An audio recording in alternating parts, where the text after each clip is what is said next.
Hello बच्चों, कैसे हैं आप लोग। आई होप बच्चों आप सब अच्छे होंगे और आपकी पढ़ाई बहुत अच्छी चली होगी। तो बच्चों ये हमारा लेक्चर नंबर 1 है, क्लास 6 के चैप्टर नंबर 9 डाटा हैंडलिंग का। इस लेक्चर के अंदर हम इस चैप्टर का इंट्रोडक्शन करेंगे। इस चैप्टर में जितने भी टॉपिक्स हैं उन सबको कवर करेंगे। तो चलिए बच्चों स्टार्ट करते हैं। तो सबसे पहले पढ़ते हैं डाटा। डाटा क्या होता है? डाटा का मतलब होता है इन्फॉर्मेशन। अगर आपके पास किसी भी चीज़ की इन्फॉर्मेशन है तो वो आपका क्या कहलाएगा? डाटा कहलाएगा। ठीक है। फॉर एन एग्ज़ाम्पल, क्लास में बच्चों के मार्क्स, ये आपका डाटा हो गया। ठीक है। अलग अलग जगहों के टेम्परेचर का रिकॉर्ड है आपके पास तो वो आपका डाटा हो जाएगा। अलग अलग कंट्रीज़ की पॉपुलेशन का रिकॉर्ड है आपके पास तो वो आपका डाटा हो जाएगा। ठीक है ना। तो डाटा का मतलब होता है इन्फॉर्मेशन। क्लियर। अब हैंडलिंग से हम क्या समझते हैं? हैंडलिंग का मतलब होता है डाटा को प्रॉपर फॉर्म में रखना, प्रॉपर फॉर्म में रिप्रेजेंट करना। ठीक है। अब डाटा को हमारे पास इन्फॉर्मेशन तो है, हमारे पास डाटा तो है, लेकिन उसको रिप्रेजेंट कैसे करेंगे? हम उसे रिप्रेजेंट करेंगे टैबुलर फॉर्म में, बार ग्राफ्स के रूप में, या फिर पिक्टोग्राफ के रूप में। और भी तरीके हैं हमारे पास डाटा को रिप्रेजेंट करने के। तो ये सब डाटा को प्रॉपर रूप में रखना, प्रॉपर फॉर्म में रिप्रेजेंट करना, ये हमारा हैंडलिंग कहलाता है। क्लियर। तो डाटा हैंडलिंग का मतलब हम समझ गए। अब हम आगे पढ़ते हैं। तो अब अगला टॉपिक है रिकॉर्डिंग डाटा। अब आप डाटा को रिकॉर्ड कैसे करोगे? तो मान लो आपको ऐसा डाटा बनाना है जिसमें आपको ये पता लगाना है कि कौन से बच्चे को कौन सा फ्रूट पसंद है। ठीक है। तो आप उसका डाटा कैसे बनाओगे? तो आप क्या करोगे? आप क्लास में हर एक बच्चे के पास जाओगे और उससे पूछोगे कि उसका फेवरेट फ्रूट कौन सा है। ठीक है ना। तो जैसे कि आप सबसे पहले राघव के पास गए, राघव ने बताया आपको कि उसको फेवरेट फ्रूट उसका बनाना है। ठीक है। तो यहाँ पे आप स्टूडेंट्स के नाम लिख दोगे। ठीक है ना। और यहाँ पे उनके फेवरेट फ्रूट्स लिख दोगे। इसी तरीके से आप पहले प्रीति के पास जाओगे, उससे उसका फेवरेट फ्रूट पूछोगे, वो यहाँ पर लिख दोगे। फिर आप अमर के पास जाओगे, अमर का फेवरेट फ्रूट पूछोगे, वो यहाँ लिख दोगे। और इसी तरीके से आप हर एक बच्चे के पास जाओगे और उनका फेवरेट फ्रूट पूछोगे। तो इस तरीके से आप एक टेबल बना लोगे। ठीक है ना। तो इस तरीके से हम डाटा को रिकॉर्ड करते हैं। क्लियर। अब हमें डाटा को रिकॉर्ड करना आ गया। अब हम देखते हैं डाटा को ऑर्गेनाइज कैसे करते हैं। ठीक है। तो डाटा को ऑर्गेनाइज करना ये हम एग्जाम्पल नंबर 2 की मदद से सीखते हैं। एग्जाम्पल नंबर 2 क्या कहता है? Ekta is asked to collect data for size of shoes of students in her class 6। तो एकता को कहा जाता है कि वो इस तरीके का डाटा बनाए जिसके अंदर क्लास 6 के सभी स्टूडेंट्स के शूज़ के साइज़ हों। ठीक है ना। तो वो अलग अलग बच्चे के पास जाती है और उनसे उनका शू का साइज़ लेती है और इस तरीके से डाटा को रिकॉर्ड करती है। तो यहाँ पे अलग अलग बच्चों के शू के साइज़ लिखे हुए हैं। ठीक है ना। किसी को 5 आता है, किसी को 4 आता है, किसी को 7 आता है। तो ये हो गया डाटा। अब आपको इस डाटा को ऑर्गेनाइज करना है। ठीक है। अब इस डाटा को ऑर्गेनाइज कैसे करोगे? टैबुलर फॉर्म में। ठीक है ना। तो डाटा को प्रॉपर फॉर्म में ऑर्गेनाइज करना यही आपका डाटा हैंडलिंग कहलाता है। ठीक है ना। तो अब यहाँ पे हमारे पास डाटा है और इसको हमें टैबुलर फॉर्म में लिखना है। कैसे लिखेंगे? सबसे पहले हम एक कॉलम बनाएंगे शू के साइज़ का। ठीक है ना। तो यहाँ पे जितने भी शू के साइज़ हैं वो हम यहाँ पे लिख देंगे। तो यहाँ पे है हमारे पास 5, 4, 7, 6 और है हमारे पास 8। ठीक है ना। तो 4 से स्टार्ट हो रहे हैं और 8 पे ख़त्म हो रहे हैं। तो हम यहाँ पे लिखेंगे 4, 5, 6, 7 और एक हो जाएगा आपका 8। ठीक है ना। तो इस तरीके से आपको टेबल बनाना है। शू के साइज़ में आपको अलग अलग शू का साइज़ लिख देना है। ठीक है। अब एक कॉलम बनाना है टैली मार्क्स का और एक कॉलम बनाना है नंबर ऑफ़ स्टूडेंट्स का। ठीक है। अब सबसे पहले है हमारे पास 4 नंबर का शू साइज़। अब आप देखो कि कितने स्टूडेंट्स 4 नंबर का शू पहनते हैं। तो 1 2 3 4 5 स्टूडेंट्स हैं जो 4 नंबर का शू पहनते हैं, तो नंबर ऑफ स्टूडेंट्स में आप क्या लिख दोगे? 5। ठीक है, अब टैली मार्क कैसे बनाओगे 5 का? 1 2 3 4, ये 4 हो गया। यहाँ पे 5 स्टूडेंट्स हैं, तो 5th वाले को रिप्रेजेंट कैसे करोगे? 5th वाले को रिप्रेजेंट करने के लिए आपको इसे कट करना पड़ेगा। कैसे कट करोगे? ऐसे। ठीक है, तो ये आपका हो जाएगा 5।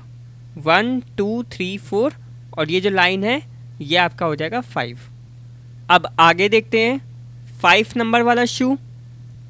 1 2 3 4 5 6 7 8 स्टूडेंट्स हैं जो कि 5 नंबर का शू पहनते हैं, तो 5 के आगे यहाँ पे क्या लिखोगे आप? 8 स्टूडेंट्स।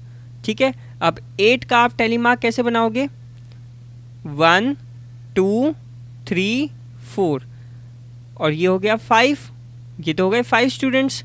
अब यहाँ पर 8 है, तो 6 7 8। ठीक है, तो ये आपका हो गया 8। आपको ध्यान क्या रखना है टैली मार्क्स में? 1 को हम 1 लाइन से रिप्रेजेंट करते हैं, 2 को हम 2 लाइन से रिप्रेजेंट करते हैं, 3 को हम 3 लाइन से रिप्रेजेंट करते हैं, 4 को 4 लाइन से रिप्रेजेंट करते हैं। लेकिन जब 5 आ जाता है तो 5 में आपको क्या ध्यान रखना होता है? 5 में हम 5th वाली लाइन नहीं बनाते। ठीक है ना, 5 को हम कैसे रिप्रेजेंट करते हैं? ये जो 4 लाइन्स आपने बनाई हैं इसको आप इस तरीके से कट कर देते हो, तो ये आपका हो जाता है 5। ठीक है, यहाँ पे आपको 8 को रिप्रेजेंट करना था, तो कैसे करा हमने? सबसे पहले तो ये 5 हो गया आपका, ठीक है ना, उसके बाद 6 7 8। ठीक है, अब अगला देखते हैं 6 नंबर का शू साइज। 1 2 3 4 5 6 7 8 9 10, टोटल 10 स्टूडेंट्स हैं जिसने 6 नंबर का शू पहना है, तो यहाँ पे 6 के आगे आप क्या लिख दोगे? 10 स्टूडेंट्स। ठीक है, और 10 को टैली मार्क्स में कैसे रिप्रेजेंट करोगे? 1 2 3 4 5 के लिए आप क्या करोगे? इसे कट कर दोगे, तो ये तो हो गया 5 स्टूडेंट्स। फिर उसके बाद गैप दोगे थोड़ा सा, फिर लिखोगे 6 7 8 9। ठीक है, ये आपके 9 हो गए। फिर उसके बाद 10 को रिप्रेजेंट करने के लिए क्या करोगे? इसको भी कट कर दोगे। ठीक है ना, तो ये हो गया 5, ये हो गया 5, 5 + 5 10। क्लियर? अगला शू साइज है हमारे पास 7, तो 7 देखो किस किसने पहना है? 1 2 3 4 5 6 और ये 7, तो 7 स्टूडेंट्स ने 7 नंबर का शू पहना है। ठीक है, तो 7 को कैसे रिप्रेजेंट करेंगे? सबसे पहले यहाँ पे आप लिख दोगे 7, और 7 को टैली मार्क्स में कैसे बनाओगे? 1 2 3 4 और ये हो जाएगा 5, ये हो गया टोटल 5 आपका। उसके बाद 6 और 7। ठीक है जी, तो ये हो गया आपका 7 स्टूडेंट्स। अब 8 के लिए देखते हैं। 1 और 2, तो ओनली 2 स्टूडेंट्स हैं जिन्होंने 8 नंबर का शू साइज पहना है, तो यहाँ पे हम लिख देंगे 2 और टैली मार्क्स में हम इसको 2 लाइन से लिख देंगे। ठीक है, तो इस तरीके से आपको डाटा को प्रॉपर टैबुलर फॉर्म में कन्वर्ट करना है, टैबुलर फॉर्म में बनाना है, और इसी को हम ऑर्गेनाइजेशन ऑफ डाटा कहते हैं। ठीक है, आप इस डाटा को टैबुलर फॉर्म के साथ साथ बार ग्राफ में या फिर पिक्टोग्राफ में भी रिप्रेजेंट कर सकते हो। ठीक है ना, अब ये क्या होते हैं ये हम आगे पढ़ेंगे। अब आता है पिक्टोग्राफ। पिक्टोग्राफ क्या होता है? A pictograph represents data through pictures of objects. Pictograph जो है डाटा को रिप्रेजेंट करता है ऑब्जेक्ट्स की पिक्चर के द्वारा। ठीक है, इसको हम एग्जाम्पल नंबर 3 की मदद से समझेंगे। The following pictograph shows the number of absentees in a class of 30 students during the previous week. 30 students की क्लास है और उस क्लास के अंदर कितने बच्चे एब्सेंट थे उसके लिए ये एक पिक्टोग्राफ बनाया गया है। ठीक है, ये पूरा एक वीक का डाटा है। ठीक है ना, तो यहाँ पे आपको डेज दे रखे हैं और यहाँ पे आपको पिक्चर्स की मदद से बताया गया है कि कितने बच्चे एब्सेंट थे अलग अलग डेज पर। यहाँ पे एक पिक्चर का मतलब है 1 एब्सेंटी। इसका मतलब मंडे को 1 2 3 4 5 स्टूडेंट्स एब्सेंट थे, ट्यूसडे को 4 स्टूडेंट्स एब्सेंट थे, वेडनेसडे को 2 स्टूडेंट्स एब्सेंट थे, थर्सडे को यहाँ पर एक भी पिक्चर नहीं है। इसका मतलब कोई भी बच्चा एब्सेंट नहीं था, सारे के सारे बच्चे प्रेजेंट थे। ठीक है, फ्राइडे को एक बच्चा एब्सेंट है और सैटरडे को 1 2 3 4 5 6 7 8 बच्चे एब्सेंट थे। ठीक है ना, तो इस तरीके से पिक्टोग्राफ बनता है। यहाँ पे पिक्चर्स की मदद से बताया जा रहा है डाटा के बारे में। तो आप इस पिक्टोग्राफ को देखकर आराम से इन क्वेश्चंस का जवाब दे सकते हो। सबसे पहला क्वेश्चन है, on which day were the maximum number of students absent. किस दिन पर सबसे ज़्यादा बच्चे एब्सेंट थे? तो आप देख सकते हो सैटरडे। ठीक है ना, सैटरडे में 8 स्टूडेंट्स एब्सेंट थे, तो ए का आंसर क्या आ जाएगा? सैटरडे। ठीक है ना, बी पार्ट है इसका, which day had full attendance. किस दिन पर फुल अटेंडेंस थी? अब फुल अटेंडेंस कब होगी? जब कोई भी बच्चा एब्सेंट नहीं होगा। तो आप देख सकते हो थर्सडे को। थर्सडे पर एक भी बच्चा एब्सेंट नहीं था, इसका मतलब इस दिन फुल अटेंडेंस थी, तो थर्सडे जो है बी का आंसर हो जाएगा। सी पार्ट है, what was the total number of absentees in that week. तो आपको इस पूरे वीक में कितने बच्चे एब्सेंट थे ये बताना है। तो मंडे को कितने स्टूडेंट्स एब्सेंट हैं? 5, ट्यूसडे को 4, वेडनेसडे को 2, थर्सडे को एक भी नहीं है, फ्राइडे को 1 स्टूडेंट एब्सेंट है और सैटरडे को 8 स्टूडेंट्स एब्सेंट हैं। तो टोटल कितना हो जाएगा? 5 + 4 9, 9 + 2 11, 11 + 1 12, 12 + 8 20। तो टोटल कितने स्टूडेंट्स एब्सेंट थे पूरे हफ्ते? 20 स्टूडेंट्स। ठीक है, तो इस तरीके से आपको पिक्टोग्राफ को देख के क्वेश्चंस का जवाब देना है। अगला टॉपिक है ड्राइंग अ पिक्टोग्राफ। अब आप पिक्टोग्राफ कैसे बनाओगे, तो इसको हम एग्जाम्पल नंबर 8 की मदद से सीखते हैं। The following are the number of electric bulbs purchased for a lodging house during the first 4 months of a year. तो एक लॉजिंग हाउस के लिए इलेक्ट्रिक बल्ब्स खरीदे गए हैं ईयर के फर्स्ट 4 months में। जनवरी में 20 बल्ब्स खरीदे गए हैं, फरवरी में 26 बल्ब्स, मार्च में 30 और अप्रैल में 34 बल्ब्स खरीदे गए हैं। तो इसके लिए हमें पिक्टोग्राफ बनाना है। अब आप यहाँ पे ध्यान से देख सकते हो, यहाँ पर बड़े बड़े नंबर्स हैं 20, 26, 30, 34। तो इतने बड़े नंबर्स के लिए हमें काफ़ी सारी पिक्चर्स बनानी पड़ेगी। 20 बल्ब्स के लिए 20 पिक्चर्स बनानी पड़ेगी, 34 बल्ब्स के लिए 34 पिक्चर्स बनानी पड़ेगी। तो वो बहुत ज़्यादा टाइम लगेगा उसमें और बहुत ज़्यादा लंबा हो जाएगा। तो इसको छोटा करने के लिए हम क्या करेंगे, यहाँ पे हम 1 बल्ब की पिक्चर को 5 बल्ब्स के इक्वल ले लेंगे। ठीक है ना, यानी कि 1 पिक्चर 5 बल्ब्स को रिप्रेजेंट करेगी। ठीक है, तो जनवरी में 20 बल्ब्स परचेज किए गए हैं, तो 20 बल्ब्स के लिए हम कितनी पिक्चर्स बनाएंगे? 4 पिक्चर्स बनाएंगे।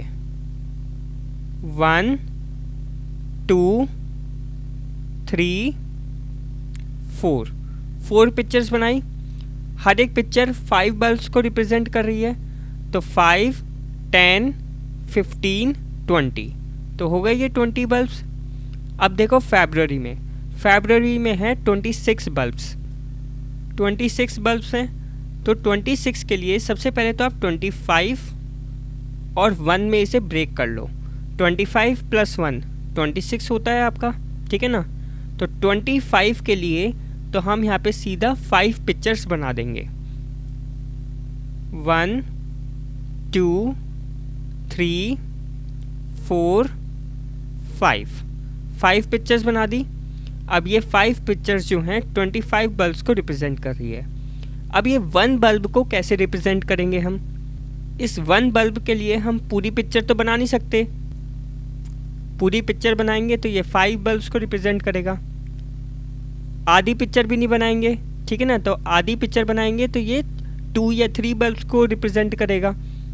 तो 1 बल्ब को रिप्रेजेंट करने के लिए हम सिर्फ इतना बना देंगे। ये 1 बल्ब को रिप्रेजेंट कर रहा है, ठीक है। तो अब देखो 5 10 15 20 25 और 1 26, ये हो गए 26 बल्ब्स। अब मार्च में 30 बल्ब्स हैं, तो 30 बल्ब्स के लिए हम 6 पिक्चर्स बनाएंगे। 1 2 3 4 5 6। अब देखो हर एक पिक्चर 5 बल्ब्स को रिप्रेजेंट कर रही है। 5 10 15 20 25 30, तो ये हो गए आपके 30 बल्ब्स। अब अप्रैल में 34 बल्ब्स हैं, तो 34 को सबसे पहले आप ब्रेक कर लो 30 और 4 में, ठीक है ना। 30 बल्ब्स के लिए तो हम ये 6 पिक्चर्स बना देंगे। 1 2 3 4 5 6, ये आपके 30 बल्ब्स हो गए। 4 बल्ब्स के लिए हम पूरी पिक्चर नहीं बनाएंगे, हम सिर्फ बनाएंगे इतना, ठीक है ना। पूरा नहीं करा, देखो यहाँ पे मैंने, अगर पूरा कर देता तो ये 5 बल्ब्स को रिप्रेजेंट करता। अब ये सिर्फ आपका 4 बल्ब्स को रिप्रेजेंट करेगा। तो अब देखो ये 5 10 15 20 25 30 और ये हो जाएगा आपका 4, तो 30 + 4 34 बल्ब्स, ठीक है ना। तो इस तरीके से आपको पिक्टोग्राफ बनाना है। क्लियर? अब करते हैं अगला टॉपिक। तो अगला टॉपिक है बार ग्राफ। बार ग्राफ की मदद से भी हम डाटा को रिप्रेजेंट करते हैं, ठीक है। तो यहाँ पर हमें एक डाटा दे रखा है, इसका हमें बार ग्राफ बनाना है। इस डाटा में क्या है, कुछ हमें फ्रूट्स के नाम दे रखे हैं और उनके नीचे नंबर ऑफ स्टूडेंट्स दे रखे हैं। ये डाटा क्या बता रहा है हमें? 8 स्टूडेंट्स के पास बनाना है, 3 स्टूडेंट्स के पास ऑरेंज है, 5 स्टूडेंट्स के पास एप्पल है और 4 स्टूडेंट्स के पास गुआवा है, ठीक है। तो इसका हमें बार ग्राफ बनाना है। अब बार ग्राफ कैसे बनता है? तो बार ग्राफ बनाने के लिए सबसे पहले आपको एक हॉरिजॉन्टल लाइन खींचनी है, ठीक है, ये आपकी हॉरिजॉन्टल लाइन है। उसके बाद आपको एक वर्टिकल लाइन खींचनी है, ठीक है। इस हॉरिजॉन्टल लाइन को हम एक्स एक्सिस भी बोलते हैं और इस वर्टिकल लाइन को हम वाई एक्सिस भी बोलते हैं, ठीक है। अब इस वाई एक्सिस के ऊपर हम नंबर्स को प्लॉट करेंगे, ठीक है। क्योंकि हमारे पास यहाँ छोटे छोटे नंबर्स ही हैं, तो यहाँ हम 1 यूनिट का ही मार्जिन लेंगे, ठीक है ना। तो स्टार्टिंग हमेशा 0 से होती है। ये जो पॉइंट होता है जहाँ पे एक्स एक्सिस और वाई एक्सिस मीट करती है, यहाँ पर इसको हम 0 लेते हैं हमेशा, ये आपको ध्यान रखना है। ये हो जाएगा आपका 1, ये हो जाएगा आपका 2, ये हो जाएगा आपका 3, ये हो जाएगा आपका 4, ये हो जाएगा आपका 5, ये हो जाएगा आपका 6, ये हो जाएगा आपका 7 और ये वाला पॉइंट आपका हो जाएगा 8, ठीक है। हर एक यूनिट के बीच आपको सेम गैप रखना है। जैसे यहाँ पे मैंने 0 और 1 के बीच 2 बॉक्सेस का गैप रखा है, इसी तरीके से आपको आगे भी 2 बॉक्सेस का ही गैप रखना है, ठीक है ना। अगर आप 1 बॉक्स का गैप रख रहे हो तो आगे भी 1 बॉक्स का ही गैप होना चाहिए, ठीक है। अब सबसे पहले हम बनाना का बनाते हैं। बनाना कितने बच्चों के पास है? 8 स्टूडेंट्स के पास है। 8 कहाँ है? यहाँ पर, ठीक है ना। तो इसके लिए हम यहाँ पर एक बार बनाएंगे, ठीक है। बार कैसे बनता है? आपको बस यहाँ पे एक रेक्टेंगल ड्रॉ करना है, ठीक है, इस तरीके से। तो ये आपका हो गया बार। ये किसके लिए हो गया? बनाना के लिए, ठीक है। अब बनाते हैं ऑरेंज के लिए। ऑरेंज है 3 स्टूडेंट्स के पास, तो 3 स्टूडेंट्स यहाँ पर हैं। ठीक है, तो ये हो गया ऑरेंज के लिए।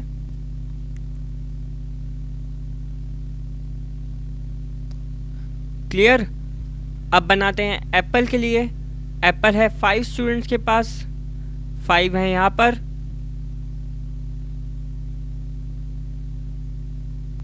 ठीक है, ये हो गया आपका एप्पल के लिए एप्पल। ठीक है, अब बनाते हैं गुआवा के लिए। गुआवा है 4 स्टूडेंट्स के पास, ये हो गया आपका गुआवा के लिए।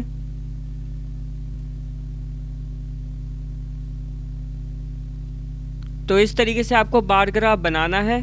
ठीक है, यहाँ पे आपको ध्यान क्या रखना है, बार्स के बीच में गैप सेम होना चाहिए। जैसे मैंने यहाँ पे 2 बार्स के बीच में 3 ब्लॉक्स का डिफरेंस रखा है, तो आप देख सकते हो हर 2 बार्स के बीच में 3 ब्लॉक्स का ही डिफरेंस है। ठीक है ना, बार्स के बीच में गैप सेम होना चाहिए, और यहाँ पे जो नंबर्स आपने प्लॉट करे हैं इनके बीच भी गैप सेम होना चाहिए। अब यहाँ पे एक चीज़ और रह गई है, स्केल। हमें यहाँ पे स्केल को मेंशन करना है। यहाँ पे आप देख सकते हो यहाँ पर 1 स्टूडेंट का गैप है। ठीक है ना, तो हम यहाँ पे लिखेंगे 1 यूनिट